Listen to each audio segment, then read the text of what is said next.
managed to put on 1 Double or Nothing in Vegas and 2 in Daly's Place because of the pandemic, but I think this is the last pay-per-view they're planning on doing at Daly's Place for a very long time, I'm assuming, because they have already announced that All Out will be in Chicago and then that Full Gear will be in St. Louis. So they are moving on out soon of Daly's Place. And you know what? I think I'm actually going to kind of miss seeing Daly's Place on a weekly basis. Yeah, I know what you mean, and just especially, man, after Dynamite this week, and especially after this show, like, it just, Daly's Place one of a blessing in disguise, in a way, for the pandemic, in that it really does firmly establish that Daly's Place feels like home. Yeah, so I guess we'll see how that plays out. I know you're planning to go into the Texas shows. I have tickets to the Boston show in September. I'm still debating on that one, but we'll see how that all plays out. I'm in New England. We're doing pretty good on vax rates. I think pretty much all of the New England states are above 50% at this point, so that is good. So hopefully by September, we'll be closer to like 70-75%, and I will be much more comfortable doing that type of close quarter interaction, I guess. But overall, Double or Nothing in the books here. We had the comeback of the Stadium Stampede match. We had our first championship 3-way, which unfortunately they used WWE rules instead of adjusting the rules to make it better and be an elimination match, and none of this. There's no DQs in a 3. Why there are no DQs in a 3-way make no freaking sense to me. So they did that, but this show overall I thought was really fun. There were a couple lulls that we'll talk about, but I really like the show overall. I thought the show was phenomenal. There's a little bit of, like, even stuff that a lot of people were down on, I was more positive on. I just thought this was a phenomenal show. Yeah, I mean, it was a sold-out crowd, so it's the first time that they've completely packed Daly's Place, and they had fans at ringside and whatnot. They did have some plants at ringside as well, because there was a couple spots that required plants, but, that's what they do. But, yeah, I thought this was a really good show. We had a few, downers in here. We had a surprise appearance of a WWE Hall of Famer who has now joined All Elite Wrestling. So, yeah, a few things to talk about here. And we had the debut of another New Japan contracted talent. Yes, that as well. So let's introduce the show here. You are watching or listening to the That's Wrestling podcast. If you're listening to this as a podcast, we do this show live over on Twitch and on YouTube. And we're having some frame rate issues right now, so hopefully at least the audio is making it through, even if the video is a little choppy. And then, head over to the YouTube or Twitch. The links are in the show notes, so you can follow us and watch us live and join the conversation. And head over to your favorite podcast app of choice. Drop us a review. Really helps out. There's a Discord link in there as well. And comments, question, feedback, you can send those to eric@thatswrestling.com. You can follow us at That's Wrestling 1 on Twitter, and you can follow Trae at WrestleIsm on Twitter as well. So welcome back, Trae Wisecarver. Once again, it's been 2 days and you didn't oversleep this time. I did not. I've been awake all day since 1 in the afternoon.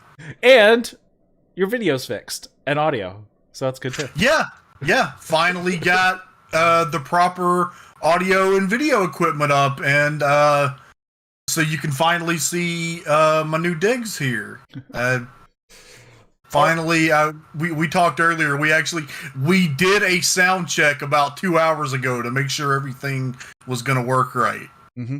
Yeah. All right. So they had a sold out Daly's Place, and we're going to start with the buy-in because the buy-in was one of the best matches on the entire show, I thought. This was Riho challenging Serena Deeb for the NWA Women's Championship, and man, this is a fun one. We had some back and forth to begin with, and then Riho offers a handshake, and Deeb just slaps her in the face, so Riho returns the favor. Pretty much split crowd at this point, though, as the match went on, Serena Deeb was doing more and more heel stuff, and I think that the crowd was heading more towards Riho, but it was a ridiculously hot crowd. They were chanting back and forth for both ladies. Deeb works the knee, works some strikes, stomping on the knee. She starts to play dirty here and there. Deeb keeps playing loose with the rules by doing a guillotine choke in the ropes, letting it go on 4, but then going right back to it. And she did that about 4 or 5 times. Deeb works an inverted gory special, but Riho gets to the ropes. She fights with Deeb, and Deeb gets knocked down. Or they fight up on the top of the rope, and Deeb gets knocked down. She ends up eating a double stomp from Riho, but she can't follow that up with a cover. When they make it to their feet, Riho works some forearms, hits a flying head scissors. And then we have a 619 from Riho that they're calling the Tiger Feint Kick. Tiger Feint Kick. You know, I knew, I had heard, like, I always kind of knew that the generic name for the 619 was the Tiger Feint Kick, and I didn't know why until I was watching the original Tiger Mask. Tiger Mask do the Tiger Feint Kick. Was he the inventor of the move then? Presumably, yeah. Deeb works an octopus hold. Riho hits a Northern Light suplex for 2. Riho misses another double stomp down onto the apron. Deeb gives her a dragon screw when she's getting back into the ring. She's twisted up in the ropes. Twisting neck breaker, though it was a crossroads. Deeb hit a crossroads. Deeb hits a double dragon screw and then a power bomb for a 2 count. Riho counters out of the detox with a backdrop, hits a running knee, dragon suplex. Riho goes up top, hits a double stomp to the back of the neck, and then Riho goes for another running knee, but Deeb catches her, rolls her into the single leg crab. She makes it to the ropes. Deeb hits another dragon screw, gets into the Serenity Lock eventually, smashes the leg on the mat a few times, back to the lock, and Riho has to tap out. This is a really fun show. First off, the crowd reaction. They still love Riho. Serena Deeb, overjoyed to finally be in front of a full AEW crowd. These two have a natural chemistry in the ring together. Deeb is the only person who's made me interested in a Riho match. Like, it normally does not work for me because she's 90 pounds soaking wet and her offense looks like it couldn't bust a grape in a fruit fight. But Deeb is small enough that the optics of her selling for Riho doesn't look ridiculous. See, Serena works because she's small, but she's vicious. She's like a chihuahua. Mm-hmm. But anyway, they had a hell of a match here. With, like, during the first part of the show, including the opening match of the pay-per-view, the angle of the sun was such that it was shining right on the ring, and these two women were pouring sweat. But dude, Serena Deeb is so fucking good. Like, she's the best wrestler of all the women in AEW. She did the Lance Storm rolling half crab. Always happy to see that. Riho countered the Deeb Tox into a near fall that looked freaking sweet, and then the Serenity Lock and this ruled. I want to see Serena Deeb in the mix with, Shida and Britt and Thunder Rosa, because she is so good. Problem is, she cannot talk at all. She needs a manager or like a partner. She needs somebody to talk for her, because she is a phenomenal wrestler, but she cannot talk. Yeah, so we'll see. She's actually contracted to AEW, which is kind of funny because she's a NWA champion. So yeah, but it's part of the Thunder Rosa is in, but she's under contract to the NWA, so it's part of the. From what we understand, the extent of the AEW NWA working deal is Thunder Rosa and the NWA Women's title. Yeah, they also mentioned that Riho has moved to the United States, so she won't be going back and forth. So she's pretty much full on in at this point, it seems. So good to hear on that end. And yeah, we then go into Double or Nothing proper, and we start off that show with Hangman Page versus Brian Cage, and what a pop that Hangman got coming out. It was insane. The crowd started chanting cowboy shit, and I almost teared up. It made me so happy. There was a lot of it. Cage comes out with some ridiculous looking armor. I'm going to say no, Brian. Just no. Somebody called it his I better get action figure now armor. Hangman got the insane pop. Hangman runs in right at the bell. Massive cowboy shit chant. Back and forth they go. Hangman hits a dive to the outside, but gets caught doing a crossbody to the floor. And Cage gives Hangman a post bomb and then tosses him into the barricade. Some strikes and a jumping knee from Cage. Hangman is sent hard into the corner, and then Cage does some bicep curls with Hangman, and he tosses him up onto his shoulders, but Hangman turns that momentum into a crucifix bomb. I'm glad to see that not work out for Cage, because the bicep curls are really annoying. Cage toss, they work onto the outside. Hangman hits the moonsault to the floor off the top, back in the ring. Hangman climbs up top, but Brian follows. They fight. Hangman goes for a Rana. Cage just holds him and muscles him back up, and then he goes for a power bomb, but Hangman gets the Rana out of that. That was an awesome move. I really like that. And a couple of discus lariats from Hangman for a 2 count, and then Cage ends up coming back, hitting a ripcord elbow. Knee strike, running swinging neck breaker for a 2 count, and then Hangman is hung up on the top rope by the stage. Cage is looking, and he does the inside out suplex from the second rope onto the stage, and Hangman bounced like a foot in the air off of the stage. That was awesome. Yeah, it's that was awesome. Man, they made some good use of the stage on this show. It's a Bushi spot in the opposite direction. Yes.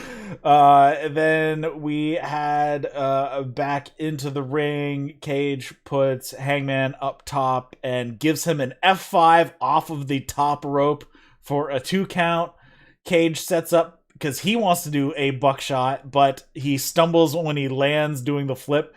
Hangman catches him, gives him an F5, and then Hangman goes for the buckshot, but it's countered, and Cage hits a couple power bombs, then a buckle bomb, Liger bomb for a 2 count, and then we have Ricky Starks running out and Hook as well, and Ricky Starks throws the FTW belt into the ring while Hook distracts the ref, and Brian just tosses the belt back out. He wants nothing to he wants to beat Hangman on his own, but Brian then turns his attention to Hook for a second. He's yelling at him, and when he turns around, Hangman hits him with the buckshot and gets the victory.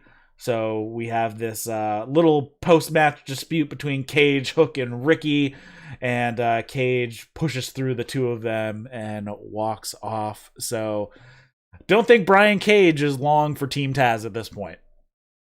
Yeah, this match was great. Just from the atmosphere, man, you could tell these guys were just jacked up and ready. Brian Cage was in full Brian Cage mode. Hangman was bumping around like a lunatic. Hangman hit the fucking Orihara moonsault to the floor, and it looked so awesome, and the crowd was just so into him. And God, I just did not realize how much I missed wrestling. Like, oh my God, wrestling is back. This was I love the opener like the pre-show match. With the pre-show match, other than the response to the entrances, like you kind of could have had that match on any of these shows. This was the match where it really felt like, oh my god, wrestling is back. And yeah, and awesome. This match, it only went like 11-12 minutes. I looked at the time and it was only 8:16 when the match ended. I'm like, holy crap, the match felt like it went 20 minutes, like in a good way, not like it felt like it went too long. It only went 12 minutes or 11 minutes, and but it was awesome. It felt like it went longer because they did so much stuff. 12:03. Yeah, 12:03. Yeah, this was like they are getting better. A lot of the guys in AEW at producing like the kind of matches in a New Japan they started getting about like 5 or 6 years ago, like these G1 matches where they just got it down to where like with the pace and this and everything that you could have like 4-star matches in 10 minutes. And we're finally starting to get that program here, which Hangman, it's a shame that he only got to do the G1 once, but it benefited him so much, and one of the things I really want for this New Japan AEW relationship, I want Hangman to do like more New Japan, specifically like another G1, because just he's already so great. Think of what that experience would do for him. I don't know why I'm rambling about this, but yeah, this match was awesome. All right. Next up, we have a quick Moxley, Kingston Bucks video package. This was on YouTube. But did you watch any of the YouTube packages that they had put together prior? Yeah, I watched the Countdown show, which was phenomenal. Yeah, and again, like always, I'm gonna say, put some of this shit on Dynamite. Come on, I was so much more pumped for the Bucks Moxley match, even though I already really wanted the match to happen. This one made it even more like I wanted more. It was awesome. Yeah. So Mox and Kingston's entrance was in a way the highlight of the show. This made me so happy. They're coming out. It's, Wild Thing, the X cover of Wild Thing. And they are coming out through the crowd, and it's the huge crowd for the first time. And you can just see the joy, especially like Mox being back in front of a crowd. That poor guy, he had to do his whole world championship reign in front of no people. Like, fuck, that sucked. And you could just tell he was so happy. And then Eddie Kingston, one of the favorite stories of the weekend was that Eddie Kingston, he debuted during the pandemic. He did not understand how over he is. Mm-hmm. And just seeing these two come out and do that entrance together. Eddie's fucking wearing a Chico's Bell Bonds jersey from like Bad News Bears. And they're carrying the shoes. They have the Bucks expensive shoes. They're just throwing them and doing shit with them. This entrance, oh my god! I didn't watch the show live. I watched it a few hours later, and that entrance happened. And I read it back and watched it 4 times before the match started because it made me so happy. Yeah, it was great. Moxley and Kingston attacked the Bucks right when the streamers exploded. They're like, hey, this is a good time. They brawl everywhere. The bell has not rung. Moxley and Matt fight up into the crowd. Moxley steals a beer from somewhere. I don't see where he got it. I think he just picked it up. I hope that was a planted beer because it's a little crazy if it's not. They beat up Brandon Cutler on the outside. Finally, we get Eddie and Nick in the ring to get the match actually started. Moxley tosses Matt into the crowd before taking his corner. Moxley and Kingston beat up on Nick for a bit. Tony says, "Oh yeah, Nick now has a septum piercing, and he has dyed his hair auburn." Okay, the Bucks have morphed into the douchiest douchebags who ever douched. And Nick Jackson has grown a beard, and he doesn't even look like Nick Jackson anymore, and with the freaking hair. They look like they stepped right out of a parody of 80s wrestling heels, and I mean that with love and admiration. They were doing a real strong kind of heel Macho Man vibe here, with just everything, with the mannerisms and even the attire. Well, they were actually doing the Mega Powers, because Nick was doing the Macho Man and Matt was doing Hulk Hogan mannerisms. Yeah, that's right. And it just, they're just phenomenal. And then the Moxley King jumping them in the middle of the streamers, that was phenomenal. I'm pretty sure that this was just because Mox wanted to do crowd brawling, just really wanted to. They get Brandon Cutler in the ring, give him the Violet Crown, kill him dead. Yep, so they're beating up Nick, and Tony on commentary says they're gonna stomp the hair color right off of him. Which is where that came into. Bucks get some double teaming in on Kingston. Nick does the classic Macho Man mocking, classic healing up from the Bucks, just doing like everything you've seen in the past 40 years of heel work. Mox gets a hot tag, throws the Bucks around, pile driver to Nick. And then a double hammerlock pile driver to Matt. Nick comes in, Moxley double DDTs the Bucks, and then Carl Anderson walks out onto the ramp, but Kingston sees Gallows coming in from the crowd, and he dives on him off the apron. Kazarian actually comes in and takes out Carl Anderson, because he's on a rampage to destroy the Elite, so that works out there. Behind the ref's back, Matt cold sprays Moxley in the face, throws the can in his head, and he gets hardway blood out of it. So Mox is bleeding here. The Bucks give Mox an indie taker on the ramp, even though Excalibur should know better that is not a Meltzer driver. He corrected it though. He corrected it like a minute later. Yeah, okay, he did. He called it the Meltzer driver, and then they did a little thing, and then he referred back to it, but he referred to it as the Indie Taker. So he didn't sell that he got it wrong, but he did fix it. Okay, I was typing that he got it wrong probably when he was correcting it, and I didn't notice that he corrected it. They hit the assisted hanging senton that they do for a 2 count. Bucks double team Mox suplex Nick, and then Matt. And then goes for Matt. Matt grabs onto Nick, and Moxley gives him a superplex together. So that did not keep him from suplexing him. Kingston, it gets a hot tag, and the crowd just explodes. He beats up on the Bucks. Suplexes, DDT, huge boot to Nick after no-selling some punches from Nick. Like, really? You're going to punch me? Yeah, that's not going to work out for you.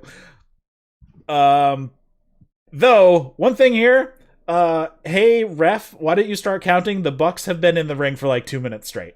Like, both of them. Yeah, and the announcers were like calling them on it, and I'm thinking, well, there's supposed to be a count, while the announcer is just sitting there blatantly not counting. Yeah. Like, can we pretend like we have rules? Yep. Nick gets tagged in. Kingston gets his knees up for a senton, so he blocks that. Moxley gets on a rear naked choke to Matt. Eddie holds on to Nick for a second, but Matt rolls back off of Moxley as Nick hits a 450 splash off the top for a 2 count. Kingston blocks the Meltzer driver. Bucks block the Violent Crown. Is that what that's their finisher that they're calling it? Yes. Okay. Violent Crown. Mox then blocks a Meltzer driver to Kingston, and then Mox and Kingston hit Matt with the there was a shoe was thrown, which caused a distraction, and then Moxley grabs the Dior shoe that they had brought out with him, and they hit the Dior Day device because he had his shoe on his foot. A doomsday device with the shoes. Yeah. And then we have Mox catching a super kick. Nick flips out of a paradigm shift, and Nick puts on the sharpshooter. Matt is holding back Kingston. Kingston eventually breaks it up, and then Kingston hits a backdrop driver on Matt. Mox hits a paradigm shift on Nick, but Matt breaks up the pin. Moxley gives Nick a bunch of headbutts, and then Moxley blocks a couple super kicks, hits a double lariat, but then Mox eats a super kick party, and then Mox kicks out at 1, and he then eats some more super kicks while on his knees. Bucks take out Kingston. Bucks hit Mox with a BTE trigger, and Mox doesn't go down. So the Bucks hit him with 4 BTE triggers in a row and then get the pin. This was awesome.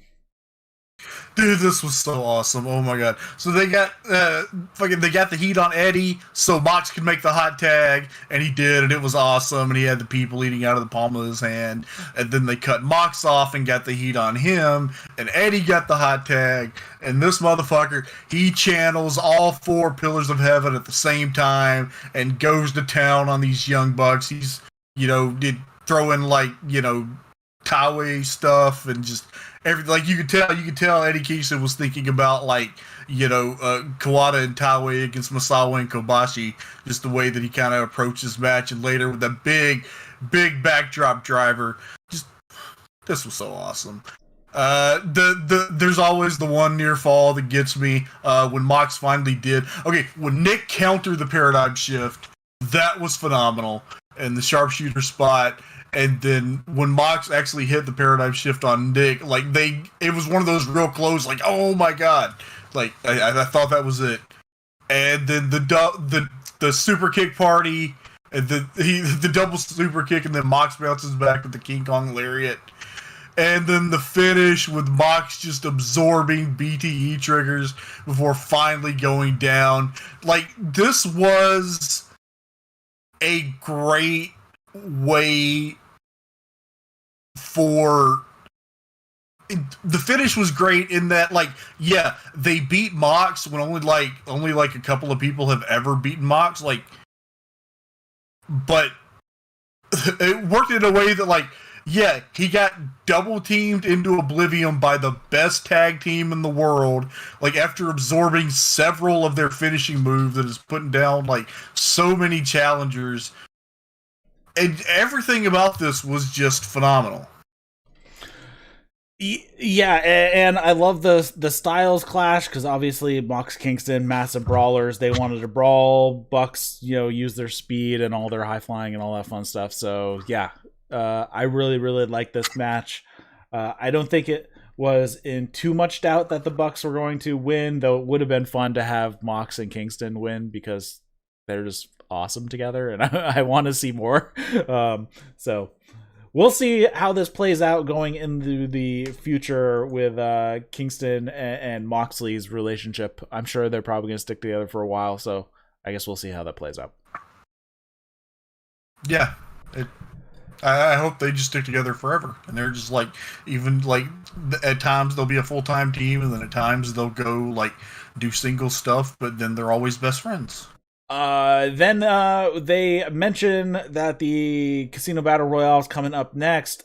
Blade is out and QT is out for injury. Both of those guys have injuries. Serpentico and Aaron Solo are taking their places.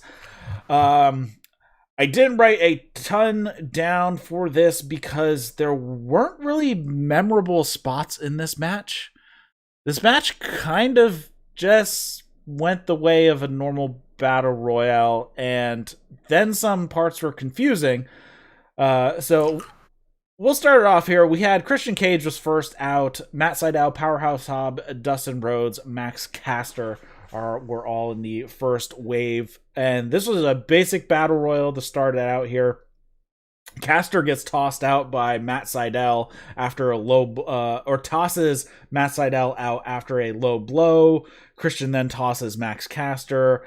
And then in the next wave, we have Hardy, Isaiah Cassidy, 10, and Serpentico is getting dragged out by Luther, and he gets thrown into the ring. Nick Comoroto is out as well. Serpentico gets tossed by 10 pretty much immediately, so it's hello, goodbye. Comoroto and 10 brawl. They try to eliminate each other. Dustin then eliminates both of them while they were out on the ring apron. Comoroto decks Dustin with the cowbell that Dustin had himself brought to ringside, and Powerhouse Hobbs tosses Dustin after that. Christian hits Hobbs with a kill switch, and he rolls to the outside. And this is where it starts to get weird, because Hobbs was basically laying on the outside for like 5 minutes, and like they didn't really mention anything. And same thing, like Christian ended up, I have no idea how Christian ended up laying on the outside for like ever. So they were on the outside forever. At one point I wrote in the chat, I'm like, has Christian been eliminated and I just missed it? Because Christian was not in the ring for quite a while. There was a long portion of the match where both Christian and Powerhouse Hobbs fucked off with no explanation. In the next wave, we had Varsity Blondes, Colt Cabana, Anthony Bowens, and Pentagon. Penta was wearing Joker gear, so we went from Batman gear to Joker gear. And Cassidy eliminates Colt, and then Bowens gets tossed. Hardy eliminates Griff Garrison. And then the next wave, Jungle Boy gets a massive pop when he comes out, and he gets into the ring. He walks right up to Penta and gets his ass beat for it. But it does come around full circle, because eventually Jungle Boy does eliminate Pentagon. We also have Aaron Solo, Mark Quinn, and Lee Johnson coming in as well.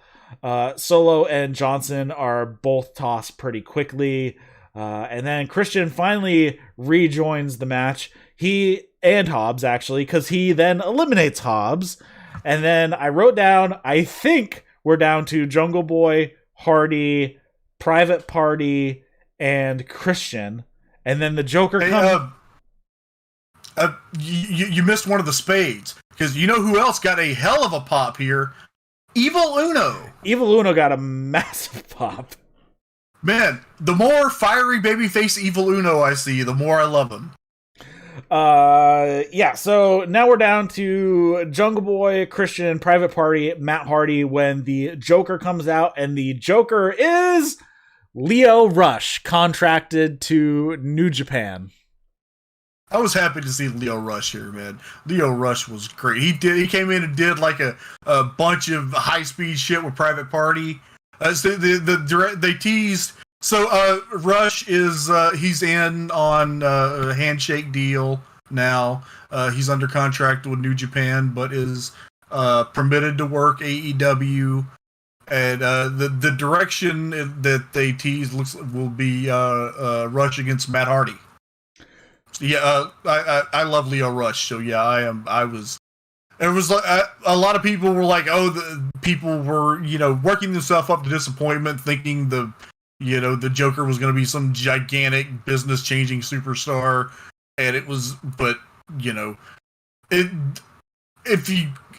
this was about the level of surprise that I expected, and I was very happy to see Lio Rush here. Yeah, not a bad choice, I thought, so that was fine. But he did not last very long. He got tossed. Ended up getting tossed. Though he did deliver a poison run to Mark Quinn, Spanish Fly to Cassidy, Stunner to Hardy, and then gets eliminated from behind by Hardy. So we're back to Hardy, Private Party, Jungle Boy, and Christian. Jungle Boy and Christian toss Private Party, and now we have Hardy and Christian.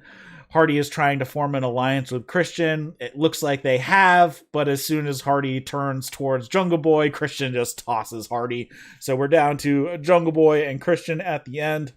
They have a nice little singles back and forth here for a couple minutes. Jungle Boy blocks a spear.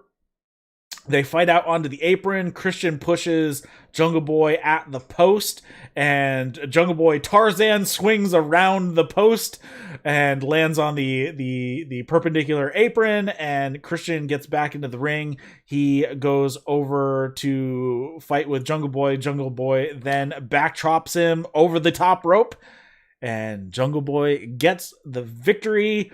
Luchasaurus and Marco Stunt come out to celebrate, and then Christian is still hanging out in the ring, and he gives some words to Jungle Boy, along the lines of make the most of this, and gives him a hug and stampers off after that. Now, the significance of this is quite simple. Oh my god, Jungle Boy versus Kenny Omega for the world title. Holy shit, that is going to be amazing. Holy shit. That is going to be a super fun match, and we later find out it's going to happen in 2 weeks. Yes, it is. Oh my god, I hope that so I guess they're just Daly's Place is open to full capacity now, and they'll just draw what they'll draw. I hope they have a good crowd for that show, because that sounds fucking phenomenal. Yeah, so June 11th is going to be that match, because they are preempted basically every week in June to Friday. I think they might do a Saturday on like the 19th or 26th. I don't know which one. I think there's a Saturday in there once too. But yeah, I don't know. We will see. But that was that. So, I mean, the match was okay, but it did get confusing on figuring out who the hell was where, and it was pretty basic. This wasn't nearly as good as what battle? The tag team battle royale that they had earlier this year at Revolution. Yeah, that was awesome, because every elimination, awesome. Every elimination had a story behind it, and it worked so much better. And even a previous one to that, I think last year's Casino Battle Royal was the same thing. Like, there was a storyline behind like every elimination that happened. Yeah, this was just it was a little more random, but it was fun. Like, it was just I don't know. I was okay with the battle royal being a little random, even if typically there is more thought put into AEW battle royals. But I see if if that's your critique, that there wasn't as much story as there have been in other matches. Yeah, I can accept that. And they also, I don't think they announced it on this show, but it sounds like we're going to have a women's casino battle royal at All Out this year. So we got a women's one. Yeah, I think Tony Khan said that on the AEW podcast. Yeah. Oh yeah, that's right. So yeah, that was fine. Then we move on to, we have a Memorial Day segment, and that goes right into Anthony Ogogo versus Cody Rhodes. This was kind of a low point of the show, I think. This match didn't get over very much. I don't think the crowd was kind of meh about the whole thing. And the match itself was just kind of strange. I don't know, it was just weird. Yeah. I liked it first, for all the shit I've given Cody about this angle, his entrance gear here was phenomenal, and I need it on an action figure. So, the first move that Anthony Ogogo does that isn't a punch is an Olympic slam, which he has the right. He is an Olympic bronze medalist, and it was an awesome-looking Olympic slam. Cody here did a cattle mutilation, which I'm pretty sure he did just to tease me with the idea of Bryan Danielson coming to AEW. Yeah, so... Okay, Go ahead. Technically, okay, this match was not Jack Briscoe and Dory Funk Jr., but every little thing that they did in the match was just right. Okay, I imagine that it was tightly controlled. It felt like a fight. There was a sense of urgency and danger. It felt like it was two guys desperate to win a fight. And to me, I thought it was everything that it should have been, as far as a match between a veteran top-level pro wrestler versus a guy who was new to pro wrestling but is a high-level professional combat sports athlete.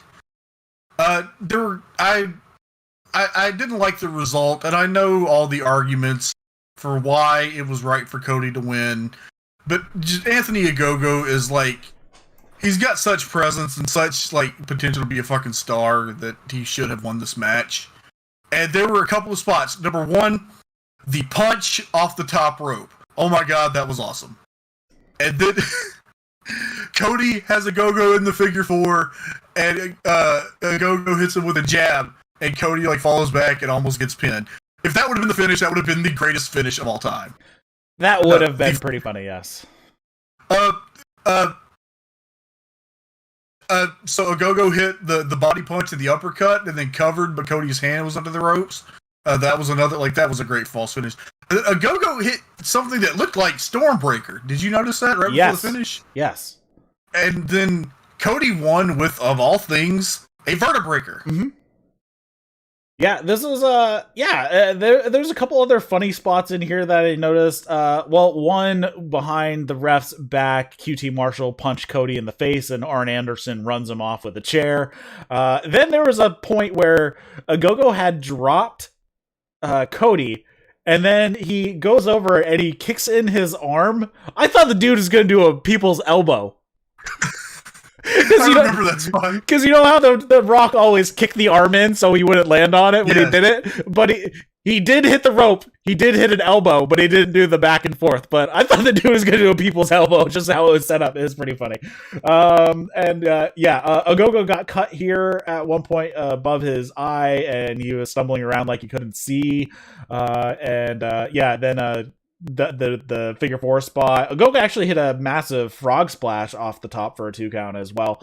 But then we go into the figure four spot where Cody almost gets pinned after getting jabbed, and Ogogo blocks a crossroads, hits another gut punch, cover Cody, but Cody's hand is under the ropes, so it can't be counted because he's out of bounds. And then Cody comes back, hits the Vertebreaker for the victory. He held that position for a little long. I don't know if it was just to make sure Ogogo was ready for the drop when he did it, or what. But he held it a little long. I'm like, something's going wrong right here. But I think it was just to make sure that Ogogo, hey, you're sitting up, right?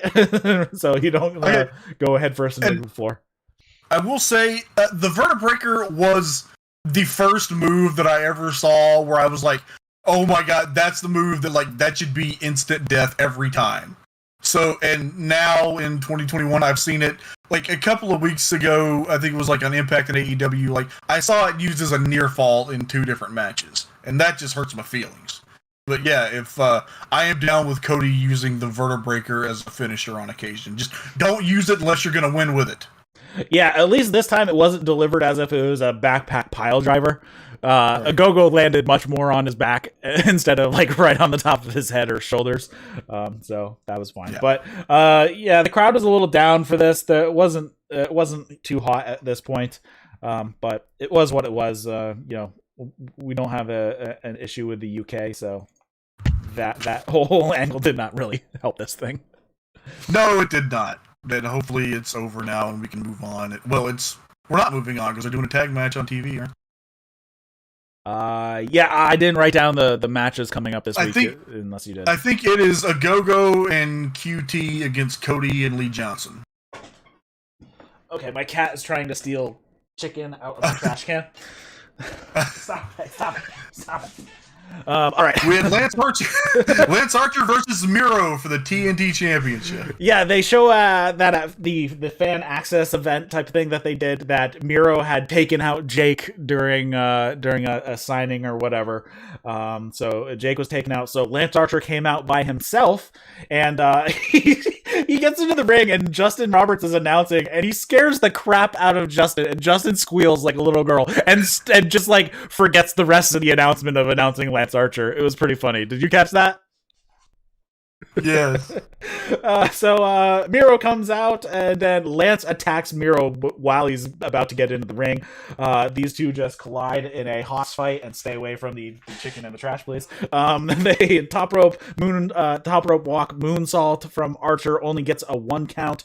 They fight on the outside. Miro sent into the ring post, and then through the timekeeper's table, and Miro backdrops Archer into the front row over the barricade, and then he goes to the outside and backdrops him back over the barricade onto the mats on the floor.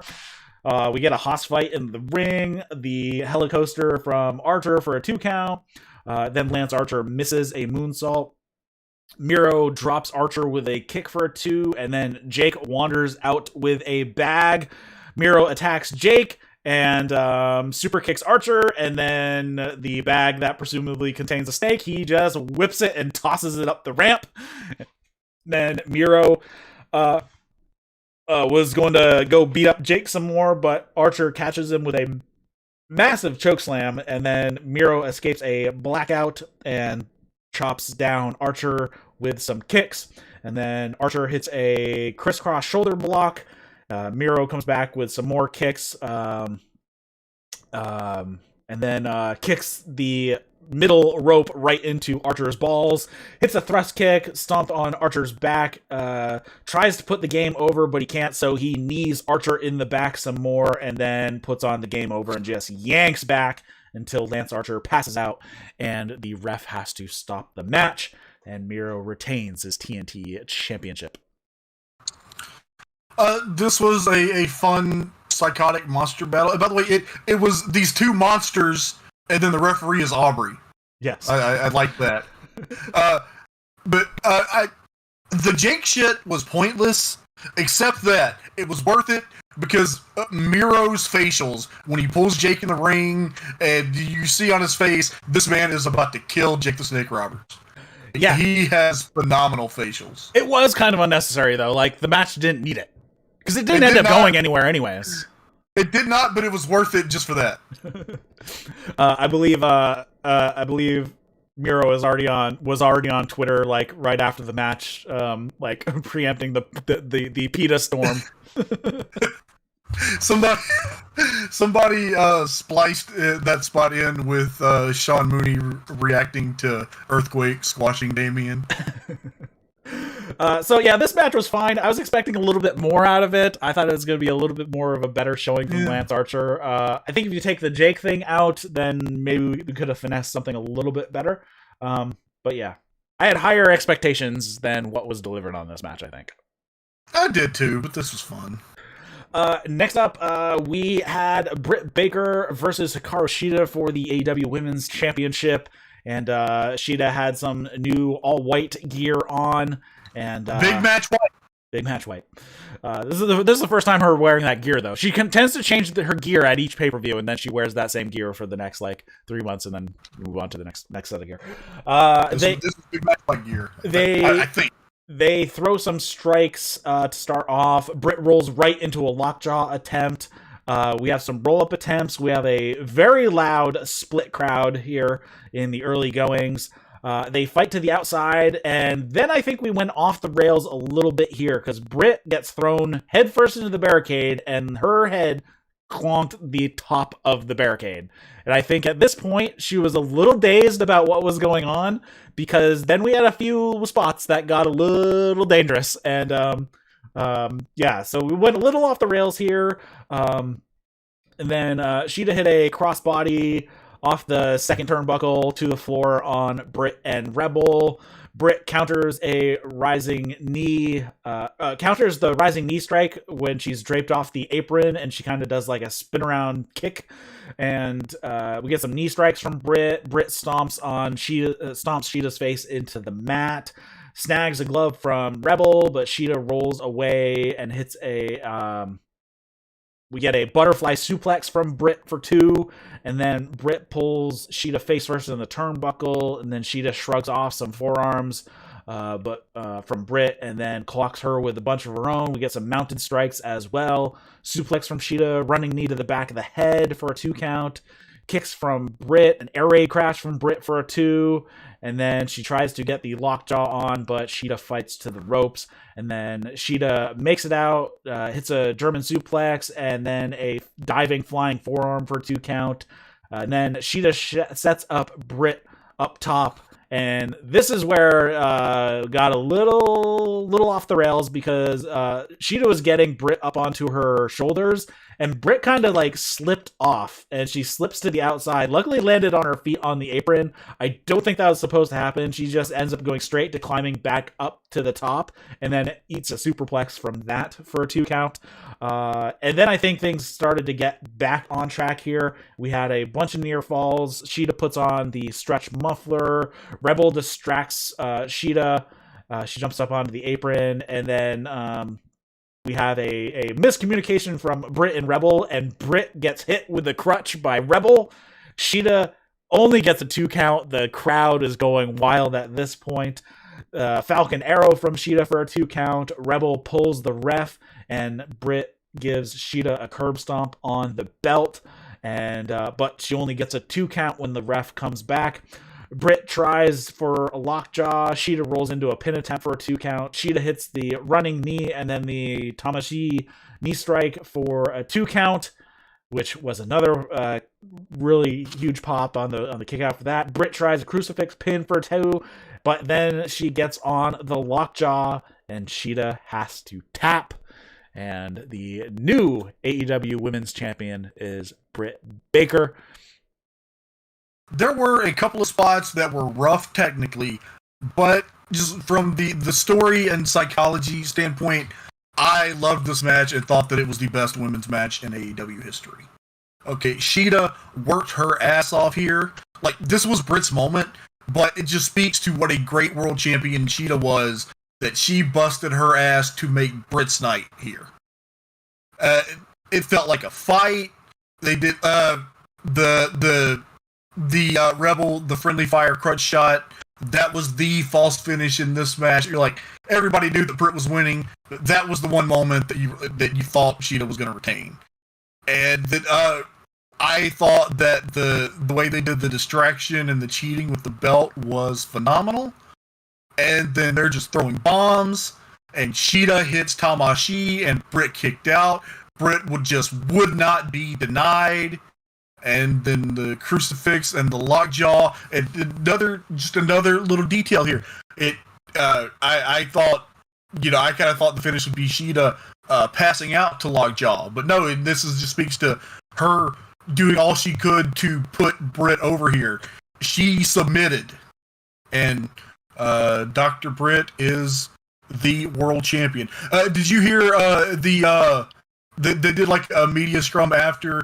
And Britt, the first thing she did was to hug Izzy, because she said so she could hug a real role model. That's hilarious. No, I did not see it. I have not watched the scrum yet, so I'll have to go check that out, because that sounds funny. Yeah. I don't think this was the best women's match in AEW. One, I put Britt Thunder Rosa higher than this. That was the other one. That was, and I don't know if the crowd was really hot on this match, but I still think Riho Deeb was better. Technically, Riho Deeb was better. Yeah. Tony leaves commentary to give Britt a hug up on the ramp while she's leaving. I thought we'd get an interview here, and we didn't. So I guess they're saving that for Dynamite. But it has to be. They have to have Tony introduce her for the celebration segment on Dynamite. Yeah, and it's gonna be phenomenal. We get a typical Darby video. He's riding a skateboard. He hitches a ride with Sting in his old convertible, and I was trying to figure out where the hell they're filming these, because Darby lives in Georgia, but then it was pointed out to me that Sting lives in California, so we got the desert of California for that. Now, was this the same car that Sting and the Ultimate Warrior drove from California to Tennessee to become wrestlers? Oh. I doubt it. So as a reference from the Warrior A&E biography. So this is going into Ethan Page and Scorpio Sky versus Sting and Darby Allin. Sting back in the ring in front of live fans. Darby Allin just hurls himself out of the ring onto Ethan Page, and Sting fights with Scorpio Sky. Sky gives Sting a suplex on the ramp. That was like the first move. Sting gets suplexed on the ramp, and Scorpio Sky jumps up onto the stack of poker chips that are right off the edge of the ramp next to the ring, and he is just like celebrating, like, look at that, I just destroyed Sting and right off the bat. But Sting had popped right back up, and he is standing behind Scorpio, staring a hole through him, and Scorpio comes to the realization that he's standing right behind me, isn't he? Sting throws Scorpio Sky off the poker chips down to the floor, and then he does a crossbody off the poker chips onto the floor, which the top of the poker chips were probably about between second and third turnbuckle height. By the way, the match hasn't even started yet. That as well. Holy shit, man, Sting was the most Sting that Sting has been in a very long time in this match. Holy shit. Actually, I think the match did start. I think the match had started. Man, No, because I wrote the dive, and then they got in the ring and the match started. That's when it started? Okay. I guess I missed it. Darby and Sting beat up Scorpio Sky for a little bit. Darby goes for the springboard arm drag that he does. Ethan sleeps out his legs from the outside. Sky hits the slingshot cutter. Ethan Page gets in there. He just gives Darby a hip toss into the turnbuckle, and he lands upside down. Page and Sky beat the crap out of Darby for a while. Eventually, Darby gets a tag to Sting, but Aubrey missed it. She was facing the other direction, dealing with the heels. So she didn't see the tag, so she makes Sting go back out to the corner. So back to beating up Darby they go, and Darby... and then Sky's like... was it Sky or Ethan? One of them is holding Darby's hand out towards Sting, like, you want a tag? You want a tag? Go get it. And then it was Ethan Page, because then he picked him up over his head, and Ethan Page threw Darby Allin out of the ring into the front row onto Darby Allin's brothers. Dude, he did it like it was Bam Bam Bigelow and Spike Dudley in the ECW arena, but this was Ethan Page doing it. Yes. Holy shit. It was awesome. Though Darby barely cleared the barricade, though he did smack his leg on the barricade on the way down. Dude, Darby does not give a fuck. He will do anything to his body. It must be in his contract that he has to do one absolutely batshit crazy bump on every pay-per-view. Yeah, I mean, I'm surprised he doesn't get more injuries from like skateboarding and stuff. Like in that video, he did like a crazy kickflip into a downward concrete whatever. At least, God bless him, he's already said, yeah, I don't expect to have a long career. He said he wants to make it to 40. In the ring, or in the ring? Life? Well, in the ring. He said he'd like to have a career into his late 30s, maybe to 40, and then go make movies. Yeah. Let's see. Sting has to retrieve Darby. He's trying to help Darby up, and he just like flops over and barely makes it in for the 10 count at 9 3/4. Ethan Page lifts up Darby into the Ego's Edge, but Darby kicks Scorpio Sky and locks his legs around the turnbuckle so Ethan can't deliver it. And then he basically backpacks onto Ethan Page and gives him a rear naked choke, flip over stunner to Ethan Page, and then finally gets a tag to Sting. Sky runs in, but Sting takes him out with the Stinger Splash to both Ethan Page and Sky. Sting hit a code red for a 2 count. I thought he was going to go for a destroyer for a second, but he did a code red. Okay, in fairness, it really was more of like the Jack Briscoe roll out of the corner than a code red. But yeah, it was kind of a code red. So he gets a 2 count out of that. What? I just, they got the heat on Darby, and then where was I at? Hold on, I gotta find my spot in my notes. So they were getting the heat on Darby after the crowd, the press slam spot, and Sting got the hot tag, and I'll be damned if Sting did not do a Sting hot tag at 62 years old. Like, man, I gotta give Sting credit. He does still got it. I was impressed with Sting here. And look at the difference between Sting and the match earlier, 2 matches earlier. Jake the Snake just turned 66. It was his birthday yesterday. Yeah, well. And they're only 4 years apart. Sting and Jake the Snake are only 4 years apart. Jake lived hard. Yeah, it's a miracle Jake made it to 66. To be honest, so can't do too hard, but anyways, Darby then ends up getting tagged in, but Sky stops him up top. Sting dropped by Ethan Page, and then drops Darby onto Sting. So Sting is laid out in the middle of the ring. Darby is propped up off the top turnbuckle, and Ethan Page just grabs Darby's arms and yanks him over his head right onto Sting, who is laying in the middle. But then Sting puts on the Deathlock on Paige, and then Scorpio Sky comes in, and he gets the heel hook on Darby.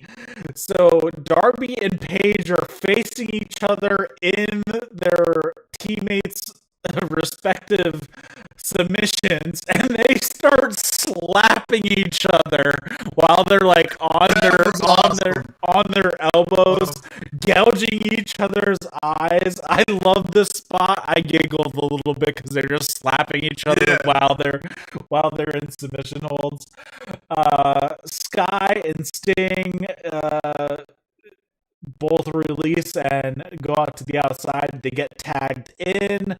They throw some hands. Sky hits a couple of kicks to the knee.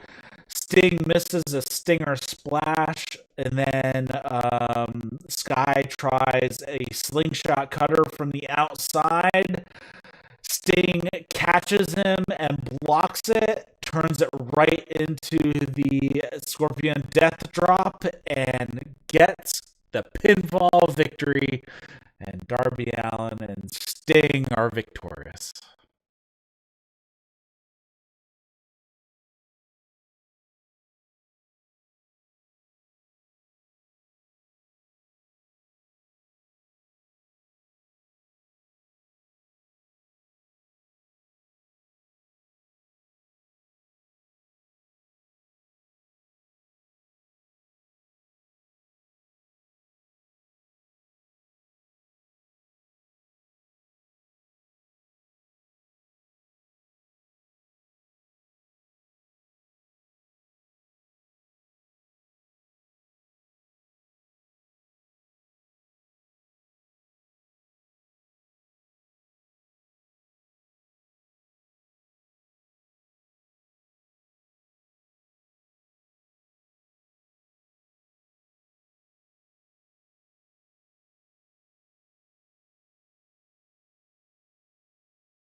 Man, just the question was, can Sting be Sting?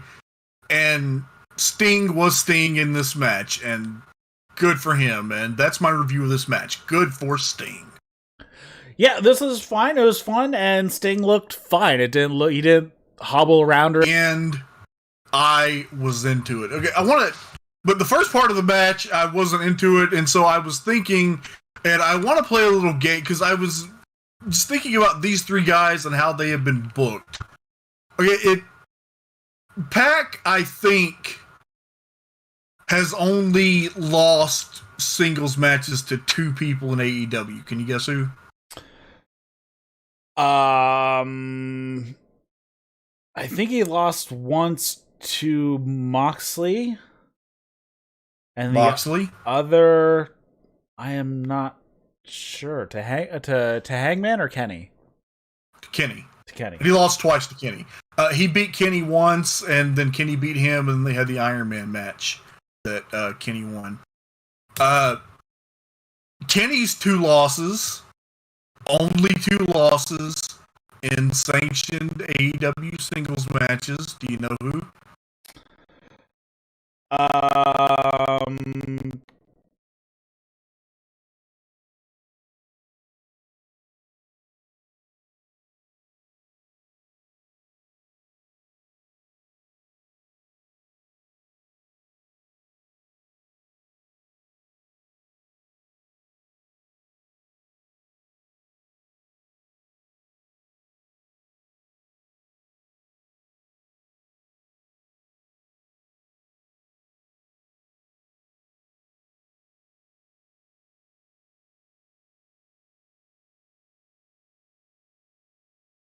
Oh crap!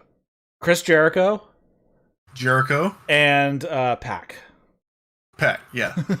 And then okay, Orange has lost the most singles matches, but do you know who Orange is? I didn't check this. I was just doing this from memory, but I think it's right. Orange has only lost singles matches to 4 people in AEW. Pac. Pac. He lost one to Jericho, right? In their threesome, and I can't think of the other ones right now. The other 2 were both TNT title matches, Mr. Brody and Cody. Yes. So yeah, I was just really incredibly like kind of impressed with looking at, you know, this is 2 years in AEW now, and we're like this deep in. We are 2 years into this company, and still with like the fact that Kenny Omega has only lost twice in 2 years, like, blew my mind. It just I really appreciate AEW on like a booking level. Yeah, I think his lower third said he hadn't lost a singles match in like 638 days or something like that. Yeah. So anyways, this match we have Pac, Orange Cassidy, and Kenny Omega for the AEW World Championship. Unfortunately, like we said, they used the WWE 3-way rules, so it's a no DQ match and is not elimination. So first fall to victory, which of course brings out, okay, well, why aren't the best friends staying out with Orange Cassidy? Why aren't the Good Brothers out there with Kenny? And why isn't Death Triangle out there with with Pac? And they all just beat the shit out of each other until somebody finally wins. Right? Well, you know, this is sportsman. This is sportsman-like conduct. Omega cheap shots Orange Cassidy after Omega was trying to flee the ring because he didn't want to participate. Pac and Kenny fight for a bit. We have a crossbody, and both Pac and Omega run into each other off the ropes, and then Orange Cassidy rolls in the ring, tries to cover Pac, only gets a 1 count, and so he goes over and tries to cover Kenny Omega, only gets a 1 count, so he holds up 2 to the ref to be like, that's a total 2 count, right? You know, like, it was close, right? So we did get some fun Orange Cassidy spots here. We see a moonsault to the floor on Omega from Pac. Orange Cassidy and Omega end up eating shotgun drop kicks from Pac. Omega and Pac exchange strikes. Omega hits this massive push kick to Pac, sending him flying into the corner. It looked like something out of the Matrix. Pac makes that look so good because he lets so many guys do that push kick, because mostly it's him doing the flying halfway across the ring into the turnbuckle. He's amazing. Man, okay, so they did a lot of moves in this match. So if you like moves, this was awesome. So at first, the first thing I wrote was, you know, probably, like, I probably 10 minutes in, I started thinking, this is a very crowd-pleasing match, but it's just not to my taste. And then by the end, I wrote, okay, I was wrong, this match is amazing and brilliant. Back in the ring, we have Orange Cassidy hitting a Stun Dog Millionaire on Kenny, and then Omega and Orange Cassidy exchange some pin attempts, and while they're doing this, Kenny's about to bridge out of a pin attempt, and Pac lands on both of them with a 450 splash off the top. That looked like it sucked, because Kenny's head was barely off the mat, so like he's just getting like slamming his head back into the mat with Orange Cassidy's body on top of him. Omega hits some Snapdragons on both guys. V-triggered Orange Cassidy, misses the V-trigger to Pac. Pac hits the rebound German suplex on Kenny. Orange Cassidy then gets thrown in the path of Pac, and Pac just pushes him aside. But Kenny, when he does that, Kenny hits a V-trigger to Pac. Pac tries a super kick. Kenny moves, ends up hitting Orange Cassidy. V-trigger to the back of Orange Cassidy. OC gets put up top. Kenny wants to hit a dragon suplex off the top, but Orange Cassidy fights and fights, gets his hands in his pockets, so he can't. So it keeps Kenny's grip apart. Pac comes in from behind, hits a German suplex on Omega. OC hits a flip dive with his hands in his pockets to Pac on the floor. Back in the ring, Omega hits a insane Tiger Driver 98, like spikes Orange Cassidy like right on the top of his head. Like, dude, you just took this massive high stack power bomb like a week ago from Pac. Don't go doing this again. Omega gets Pac set up for a one-winged angel. Pac fights out of it. But Omega hits a deadlift suplex with a bridge for a 2 count. Orange Cassidy is on his knees, and Omega hits him with, or wants to hit him with a V trigger. And Orange Cassidy puts his hands in his pockets, raises his hands above his head, and then Omega is just waiting to see what happens. He puts his hands in his pockets, and he just collapses. Like, he has nothing left. He just collapses. Then Pac eats a V-trigger. Orange Cassidy gets back in the fight, hits a Michinoku driver on Kenny. Pac hits a Falcon Arrow on Orange Cassidy for a 2. Pac sets up Orange Cassidy up top. Pac looks like he wants to hit a vertical suplex. Kenny breaks it up.